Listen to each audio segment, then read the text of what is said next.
Have you ever lost everything you prayed for, only to find what you truly needed waiting at the end of the world? That was how Clarice Vaughn's story began, standing beside a stagecoach in the middle of nowhere, her heart heavier than the suitcase in her trembling hands. 10 years she had begged heaven for a child. 10 years of doctor visits, whispered pity, and her husband's growing disgust. Now she was no wife, no mother, no home. Just another name carried on the cold Colorado wind. The stagecoach creaked to a stop on the edge of a frozen meadow. The driver, a gray-haired man with more miles on his boots than mercy in his eyes, pointed toward a lone cabin tucked between pine trees and snow. "End of the line, ma'am," he said, climbing down with a grunt, Judge Crenshaw's orders. "Man up there's called Griffith Cade. You'll be working for him work." The words stung worse than the wind.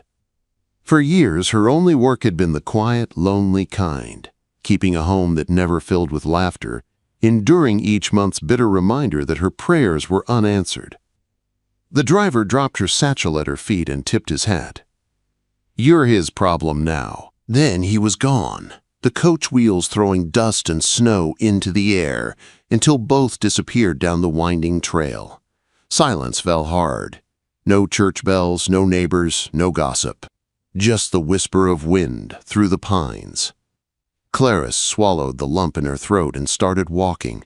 Every step toward that cabin felt like walking deeper into exile. When she finally reached the door, it opened before she could knock. Griffith Cade filled the doorway like a mountain come to life. Broad-shouldered, weathered, dark hair streaked with gray. His eyes, steady, brown, and watchful, were the kind a person didn't forget. He tipped his hat in quiet respect. "Miss Vaughn," he said in a low voice, "you'll want a roof before nightfall. Supper's on. No judgment, no curiosity. Just kindness, plain and simple." It was more mercy than she'd seen in years. She stepped inside, feeling warmth and the scent of wood smoke wrap around her like a blanket. The cabin was rough but tidy. A stone fireplace glowed at one end, a wooden table stood in the center, and shelves lined with tools and books covered the walls. There was order here, peace carved from solitude. "I don't want to be any trouble," she murmured. "Trouble's what a man makes of things," Griffith replied. He hung his hat, nodded toward a small door. "Room's yours. Bed's made. We'll talk about work tomorrow." It took everything in her not to cry. After days of humiliation and cold stares in Cedar Falls, being treated like a human felt foreign. She thanked him softly and went to her room. Later, they ate stew by the fire. The first bite nearly choked her. It was so peppered it burned her throat. Griffith's face turned red with embarrassment. "Lord Almighty, I'm sorry. Guess I got heavy-handed." Clarice coughed, then surprised herself with a small laugh. "It's got character," she said. A hint of a smile tugged at his lips. That's one way to put it. For the first time in weeks, she laughed again. It sounded strange and wonderful in her own ears. When she finally lay down that night, she couldn't sleep. The quiet pressed close, but it wasn't empty. It was safe. Through the wall, she heard Griffith moving about, banking the fire, settling in. Somehow, that steady sound comforted her. In the morning, the light came soft and golden. She woke to the rhythmic thud of an axe outside. Through the frosted window, she saw Griffith splitting wood, muscles working under his shirt, the motion precise and sure. It was a picture of strength and peace she hadn't known a man could carry. She dressed quickly, braided her hair, and stepped into the chill morning air. "Morning," he said without pausing. "Coffee's on the stove." The coffee was black as tar and strong enough to wake the dead, but it warmed her bones. She stood on the porch, watching him work, feeling something stir deep inside her chest. A calm she didn't recognize. "What can I do to help?" she asked. He set the axe aside. "Feed the chickens. Feed's in the barn. They get cranky if you're late." And so she did.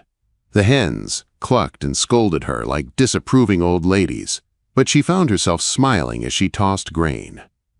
The rhythm of it, the sound of life continuing, settled something restless in her heart, Back inside, she cleaned the kitchen, scrubbed the stove, and organized shelves until everything shone. When Griffith returned for lunch, he stopped dead at the sight. "Lord," he said quietly, "ain't seen it this clean since." He stopped himself, something shadowed flickering behind his eyes. "I made biscuits," she offered quickly, trying to change the subject. They ate in companionable silence. When he reached for a fifth biscuit, he caught her watching and gave a sheepish grin. "Been a while since I had real cooking," she smiled.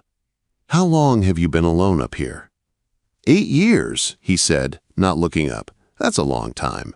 Long enough to get used to it outside."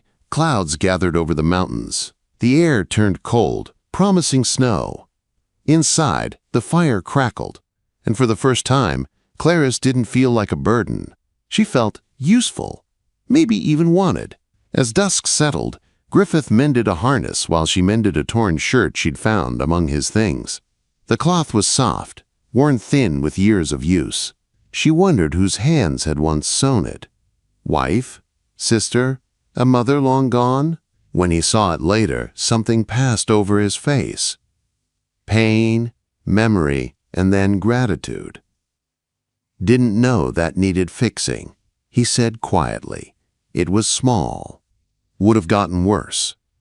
He nodded. "Thank you." That night, snow began to fall, soft as feathers against the window. Clarice lay awake listening to the wind and the slow crack of the fire. For the first time since being cast out of Cedar Falls, she didn't feel broken. She felt like maybe, just maybe, this exile could become a home. But she didn't yet know that before spring came, danger would rise from the valley, and the lonely man who gave her shelter would become the one who risked everything to save her soul. Snow blanketed the mountains that morning, turning the world into a silent ocean of white. Clarice woke to the smell of bacon and the sound of Griffith moving about the cabin. He was a man of few words, but every motion carried purpose, strength, and something she couldn't name. A quiet sadness, like a melody only the mountains remembered. "You sleep all right?" he asked when she stepped into the kitchen. "Better than I have in years." She said honestly, "Thank you." He nodded. "Once storm's coming. Need to make sure the animals are ready." "I'll help." He tried to protest, but she was already pulling on her boots. Together they worked side by side, patching the chicken coop, stacking wood, and checking the roof of the barn. The snow fell thicker by the hour, dusting her hair and coat. But for the first time in a long time, Clarice didn't mind the cold. Work kept her alive, her hands steady, her heart quiet. When they returned to the cabin, breathless and dusted and white, Griffith handed her a mug of steaming coffee. Their fingers brushed, and for one brief heartbeat, the silence between them felt electric. She looked up, met his gaze, and forgot the chill in the air. "Thank you," she whispered. He cleared his throat. "You're earning your keep just fine, Miss Vaughn." "Clarice," she corrected softly. Something flickered in his eyes. Approval, maybe even warmth. "Clarice." Then, that night, the storm raged outside, howling against the cabin walls.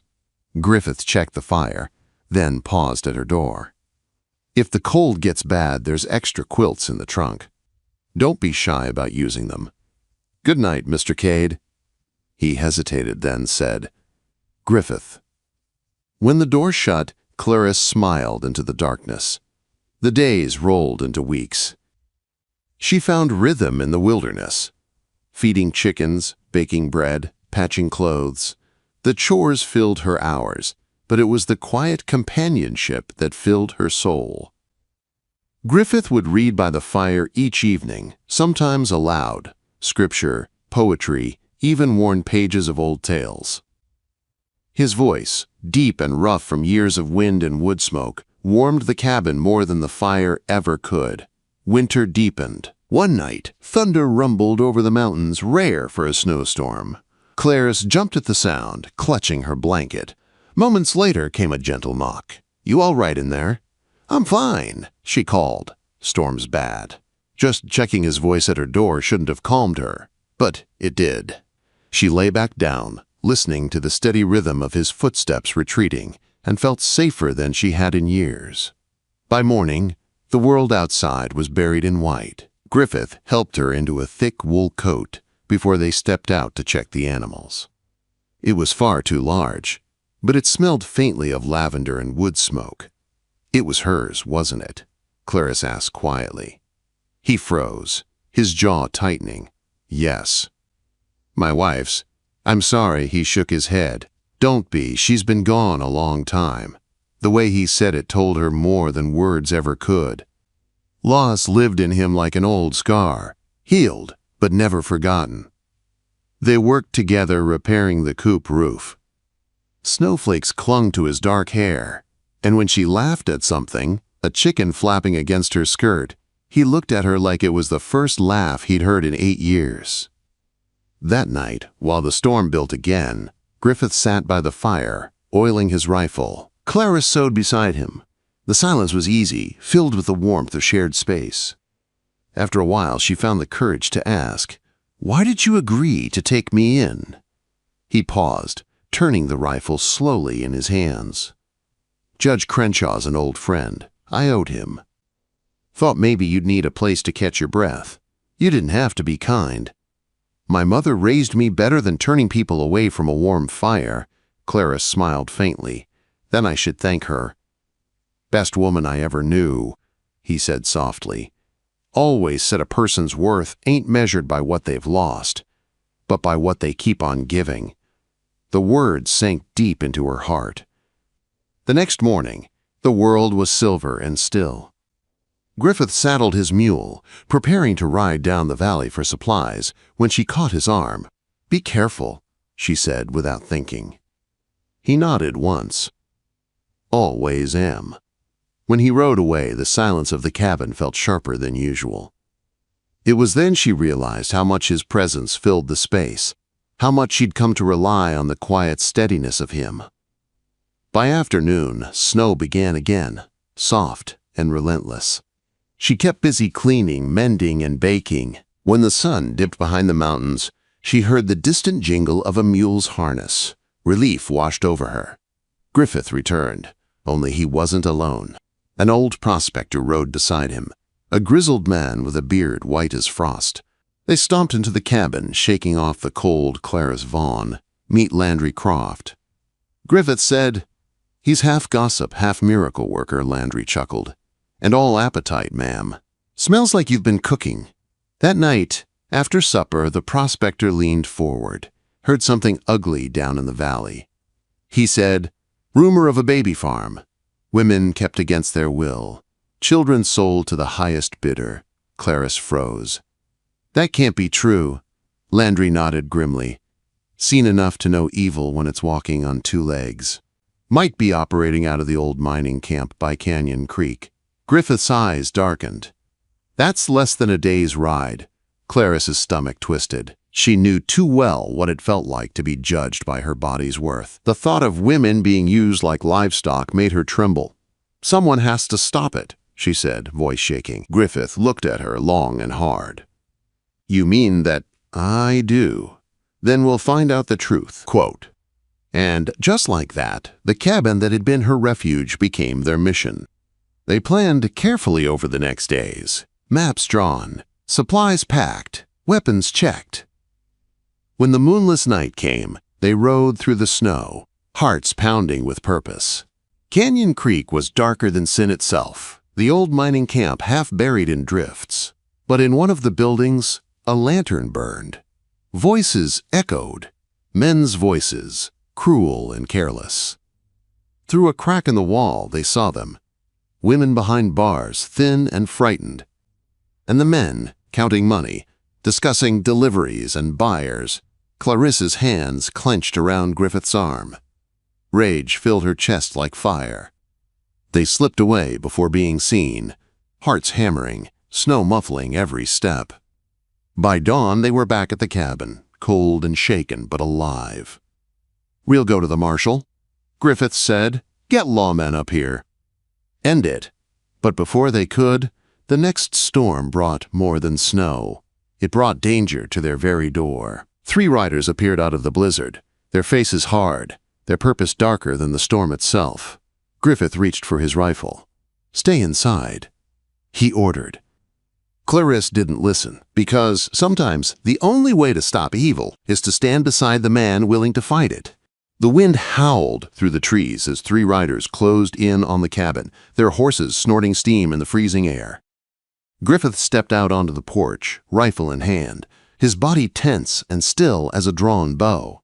Clarisse watched from the window, her pulse racing. She recognized the lead rider. Vernick Stiles, a man with a smile as sharp as a knife and a reputation darker than sin, Mr. Cade. Stiles called out, voice slick as oil, "Mind if we come in?" "Got some business to discuss."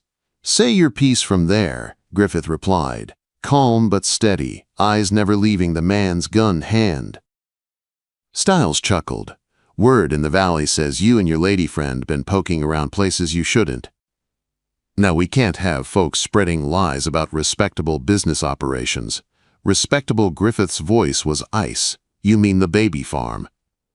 "The one you're running up Canyon Creek." Stiles' smile faltered. "Now that's a dangerous accusation, Cade. You might want to watch your mouth." Behind him, his men began to fan out, hands resting on their revolvers. Inside, Clarisse's heart pounded so loud she could hear it echo off the cabin walls. She knew these men hadn't come to talk. They'd come to silence. She grabbed Griffith's spare pistol from above the mantel and stepped out onto the porch before fear could stop her. "I don't think we'll be keeping quiet," she said, steadying the gun in both hands. Stiles laughed. "Well, now look at that. The Baron wife's got a backbone." "How touching." "You can shoot me if you want," Clarisse said, voice shaking but clear, "but it won't change what you've done. The truth always gets out." For a moment, no one moved. Then a single gunshot cracked the air. But it didn't come from Griffith or Stiles. One of Stiles' men screamed, clutching his shoulder. From the tree line, a deep voice rang out, "U.S. Marshal, drop your weapons!" Landry Croft stepped from the woods, rifle in hand, his voice carrying across the snow. It was a bluff, but it worked. The second outlaw bolted, scrambling for his horse. Stiles spun toward Griffith, fury twisting his face. "You made a mistake, mountain man!"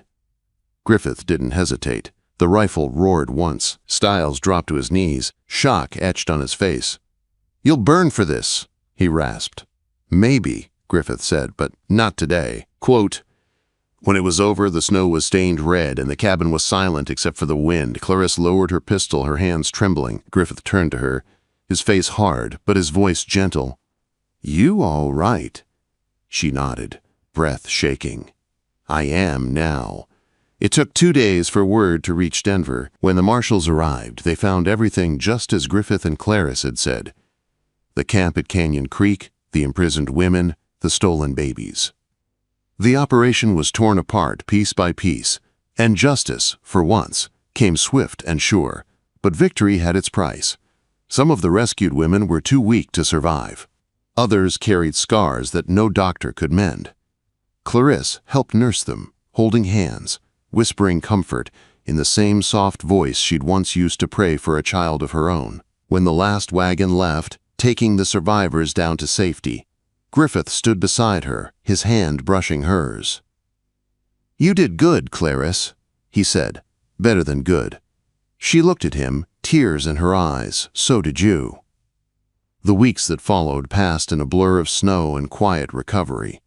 The cabin became a refuge again, not just for them, but for their hearts. The danger had bound them together, and now the silence between them felt like something sacred. Not emptiness, but peace. One night after Landry returned with fresh supplies, he eyed them both over his mug of coffee. "You two keep dancing around each other, and you're liable to wear holes in the floorboards." Clarisse blushed. "Mr. Croft, please." "Don't, Mr. Croft, me," he huffed. "I'm old enough to speak the truth. You love each other. Stop pretending otherwise." That evening, Clarisse stood alone on the porch, snow falling soft as feathers. She wasn't sure when Griffith came out, but suddenly he was there, close enough to feel his warmth through the cold night. "Landry's got a big mouth," she murmured. "Yeah," Griffith said softly. "But he's right." Her breath caught. She turned toward him, heart hammering Clarisse. He said, voice low and rough. "I've been alone a long time. Thought that was all I deserved. But since you came here, this place feels like home again." "You feel like home?" Tears filled her eyes. "You don't understand," she whispered. "I can't give you children. I'm barren." "Stop." He touched her face, gentle as falling snow. "You're not barren. You're brave, strong, kind. If we never have children, I'd still count myself blessed, because I'd have you." She broke then, not from pain, but from the overwhelming relief of finally being seen, not as broken, but as whole. Griffith kissed her, and it was nothing like the cold duty she'd known before. It was warmth, fire, and the promise of belonging. They married the next morning, Landry grinning as he pronounced them husband and wife right there in the snow. Months passed. Spring melted the ice, and wildflowers painted the meadow in gold and violet. Their love grew in quiet, everyday ways: shared work, soft laughter, the comfort of arms that felt like safety. Then, one night, the sound of crying woke them both. They opened the door to find a small basket on the porch. Inside lay a baby girl, no more than a few months old, wrapped in a faded quilt. A note pinned to her blanket read, "She's yours. Her name is Grace." Clarice lifted the child, tears streaming down her cheeks as the baby's tiny fingers curled around hers. Griffith looked at them both, wonder in his eyes. Looks like heaven's found a way after all. The child who had been left in the snow became their daughter. They never learned who left her, only that she came from one of the rescued women. A final gift born of tragedy and love. Years later, neighbors would still tell the story of Griffith and Clarice Cade, the barren woman who found a child on her doorstep, and the lonely cowboy who taught her that sometimes family isn't something you're given. It's something you build from the ashes of what broke you. On quiet evenings when the mountains glowed gold in the sunset, Clarice would hold Grace close and whisper, "Let the world call us cursed. In this cabin we are blessed." And Griffith, sitting beside her, would smile the way only a man at peace can smile, knowing that every mile of hardship had led him right where he was meant to be. The wind carried their laughter across the pines, blending with the howl of distant coyotes and the soft rustle of the trees. A hymn of love, redemption, and the wild grace that finds its home in the unlikeliest of hearts.